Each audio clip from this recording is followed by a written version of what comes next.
Hello दोस्तों, राधे राधे। तो जो आज का ब्लॉग है ये है मेरे गांव जुनूर से, डिस्ट्रिक्ट हमीरपुर से होते हुए माता ज्वाला जी, उसके बाद माता बगलामुखी और फिर चंडीगढ़। तो दोस्तों अभी मैं अपने गांव से चल पड़ा हूँ। अभी तो सुबह के 5:30 के करीब टाइम हो रहा है। रात को काफ़ी बारिश हुई है तो जिसके कारण रोड में काफ़ी पत्थर वगैरह गिरे हैं, जो आप देख ही रहे हैं। सुबह सुबह का टाइम है और अभी देखो जून के महीने में भी यहाँ धुंध पड़ी हुई है। तो यहाँ लगभग 12 महीने ऐसे ही रहते हैं मौसम। सुबह सुबह के टाइम तो धुंध होती है। काफ़ी अच्छा वेदर रहता है यहाँ का। तो दोस्तों यहाँ से मुझे ज्वाला जी पहुँचने में लगेंगे लगभग 1.5-2 घंटे। आज सैटरडे है तो काफ़ी रश होने की संभावना है, क्योंकि पंजाब और काफ़ी जगहों से सैटरडे संडे टूरिस्ट भी काफ़ी बसें आती हैं माता ज्वाला जी, माता बगलामुखी और माता चिंतपूर्णी के दर्शन करने के लिए। तो मैं ये कोशिश करूँगा कि मैं थोड़ा टाइम से पहुँच जाऊँ ताकि मुझे रश न मिले।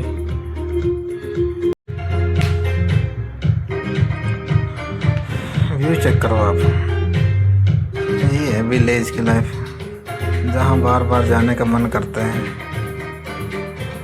यहाँ मेरे दोस्त से मुलाकात हुई, भाई 5:30 उठ गए हैं। सूरज देवता विराजमान होने लग गए हैं। भाई यहाँ ना धूप बड़ी जल्दी आ जाती है सुबह। तो चलते हैं, अभी तो काफ़ी लंबा सफ़र है। तो लगभग मुझे 250 किलोमीटर का सफ़र तय करना है आज, और मुझे 2 बजे तक पहुंचना भी है। तो चलते हैं, धीरे धीरे देखते हैं।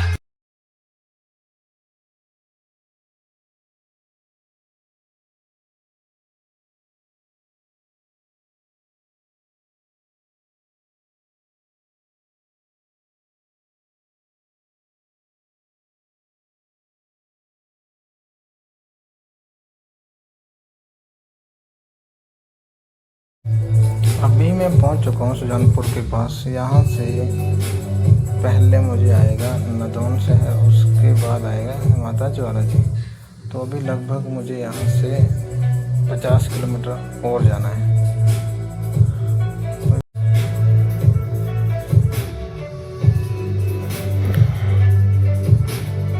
ये जो लेफ़्ट है ये चला गया सुजानपुर शहर के लिए, और राइट से हम चले जाएंगे। यहाँ से आप एक रास्ता हमीरपुर के लिए चला जाता है, एक रास्ता ज्वाला जी की ओर जो है नदौन होकर जाता है।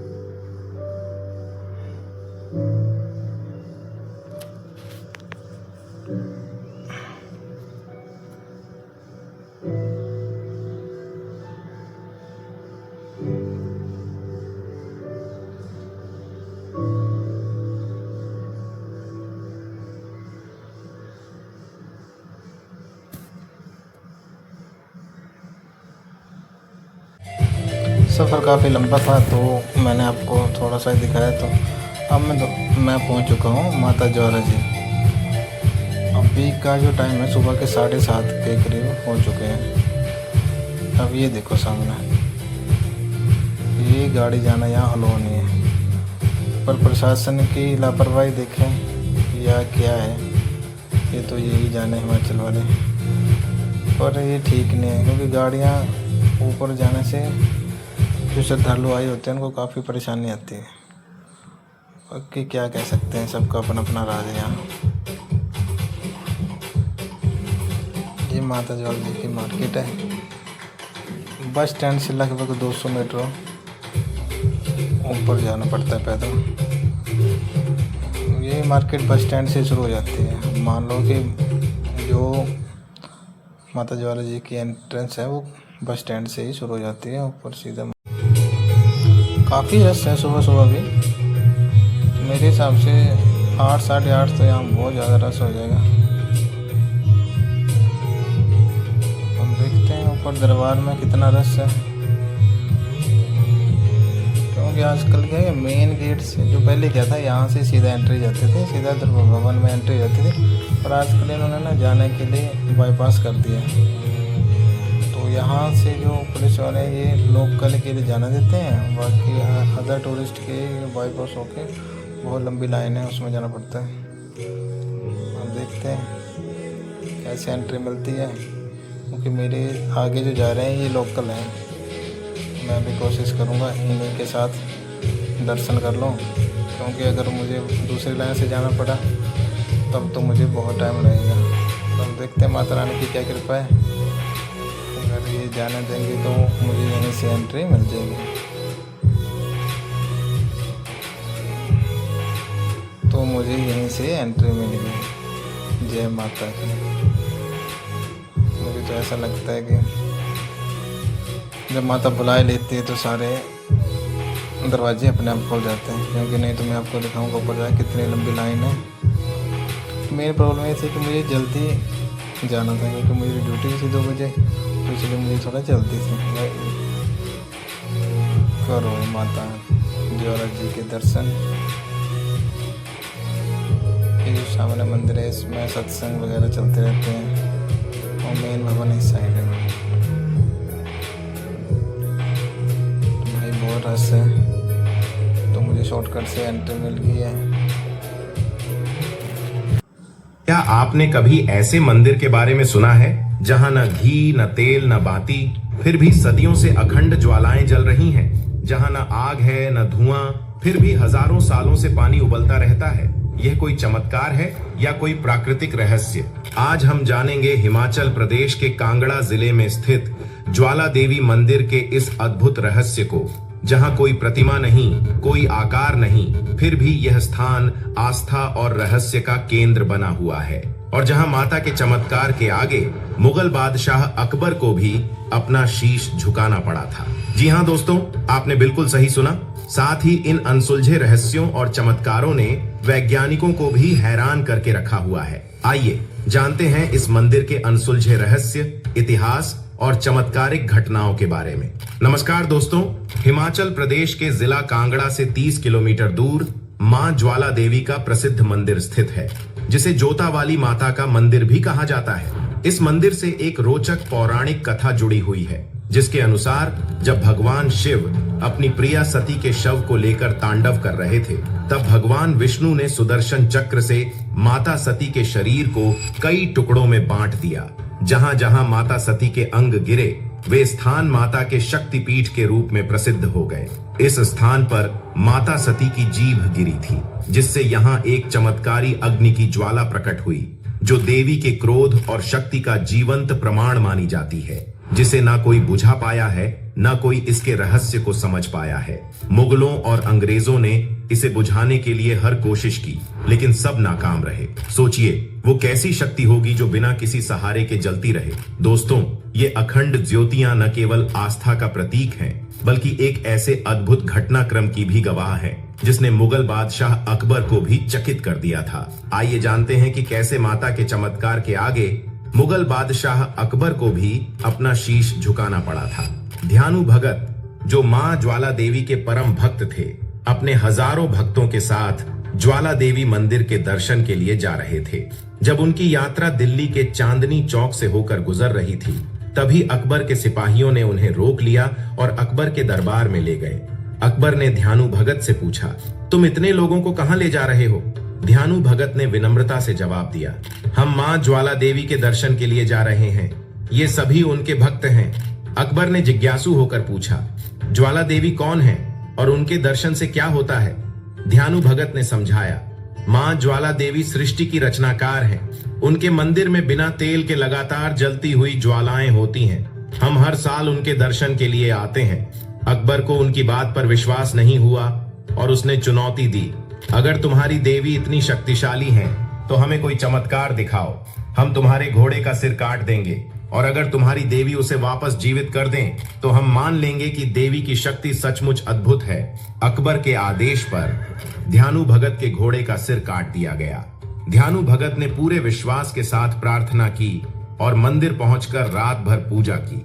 अगले दिन उन्होंने प्रार्थना की, हे मां, कृपया हमारे घोड़े को जीवित करो, अन्यथा मैं अपना सिर तुम्हारे चरणों में अर्पित कर दूंगा। फिर एक चमत्कार हुआ। अब मैं यहाँ से माता बगलामुखी तक जाऊँगा, जो कि यहाँ से लगभग 50 किलोमीटर का सफ़र है। तो चलते हैं।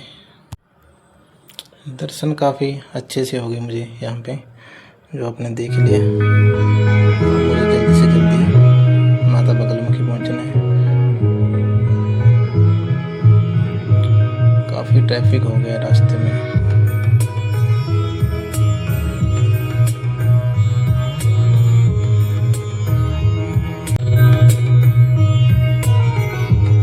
भाई अब तो ना धूप भी काफ़ी लगने लग गई है, क्योंकि गर्मी तो भाई हिमाचल में भी ठीक ठाक है। जब सूरज देवता विराजमान हो जाते हैं उसके बाद अब मुझे गर्मी का एहसास होने लग गया है, क्योंकि अभी लगभग 9 बज चुके हैं। तो मुझे उम्मीद है मैं 10 बजे के करीब माता बगलामुखी पहुंच जाऊंगा, और मैं कोशिश करूंगा वहां से 12 बजे तक मैं किसी कारण में फ्री हो जाऊँ। और उसके बाद मुझे 2-2.5 घंटे का सफ़र और करना है। पर ट्रैफिक काफ़ी ज़्यादा है इस रोड में, और कुछ तो यहाँ इसलिए भी ट्रैफिक बन गया है क्योंकि कुछ जगह ना छवि लगी हुई है, तो रोड वैसे ही थोड़ा है, ऊपर से उन्होंने और रोड ही लगा दिए हैं। तो मेरी उनसे रिक्वेस्ट है कि भाई थोड़ा सा प्लीज़ हाईवे से थोड़ा सा वहीं छवि लगाई जाए जहाँ पार्किंग के लिए जगह नहीं, तो बहुत जाम लग रहा है। कम से कम एक जगह तो 8-9 किलोमीटर का जाम लग गया था। मेरी उनसे रिक्वेस्ट ही है कि इस चीज़ को देखें, क्योंकि टूरिस्ट बहुत परेशान होता है इस जाम से। अब मैं आ ही गया हूँ माता बगलामुखी जी। ये जो अब मेरी राइट में देख रहे हैं ऊपर, ये पार्किंग के लिए। अब इसमें देखते हैं बाइक लगाने देते हैं या नहीं। वही बात है, मना कर दिया। आगे कहाँ लगेगी? वैसे तो छोटी सी पार्किंग है बाइक के लिए, बट वहाँ जगह मिलेगी नहीं मिलेगी। ऊपर से गर्मी बहुत हो रही है। मुझे ये चिंता है कि 12 बजे के बाद मेरा क्या बनेगा रोड पे, कि भाई सच में गर्मी बहुत ज़्यादा है। अभी तो मैंने राइडिंग गियर नहीं डाले हैं, नहीं तो उसमें तो और ज़्यादा गर्मी लगती है। तो ये है वो पार्किंग। उसमें पूछते हैं भाई से, देता है जगह कि नहीं। ये मेरे नीचे जो आप देख रहे हैं लेफ्ट हैंड साइड, ये मंदिर है।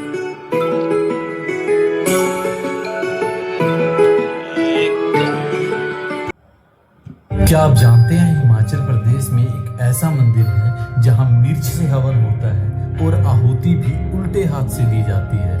इतना ही नहीं, यहाँ की पूजा इतनी चमत्कारी मानी जाती है कि इंदिरा गांधी जैसी हस्तियां भी अपनी किस्मत बदलने के लिए यहाँ आ चुकी हैं। यहाँ हर चीज, दीवारें, वस्त्र, प्रसाद, मौली, सब कुछ पीला है। आखिर क्यों मिर्च से हवन होता है?